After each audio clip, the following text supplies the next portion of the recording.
একটা নেক্সট লেখছি ইসলামের পক্ষে। তাই নাকি? জি। এক লাইন কোন তো দেখি। এই কবি সাহেবের 10,000 টাকা। কবি সাহেব আমাদের। আউযু বিল্লাহি মিনাশ শাইতানির রাজিম, বিসমিল্লাহির রহমানির রহিম। কবিতার নাম রঙের মেলা। স্কুল বন্ধ, পূজার ছুটি, গায়ের ছেলেরা বেঁধে জুটি। পূজা দেখলাম উল্লাপাড়া, তথায় দেখি হিন্দু ভরা। দেখলাম গিয়ে মাটির মানব, মানব তো নয় দেখতে দানব।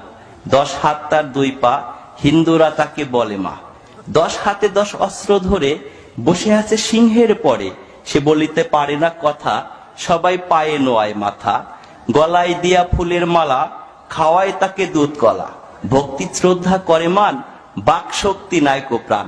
প্রাণ নেই তবু কেমনে মরে, নিয়ে যায় তাকে নদীর তীরে। তীর হতে তুলে মধ্য জলে, লাথি মেরে দিয়েছে ফেলে। এখানেই মোর মনের কথা, মা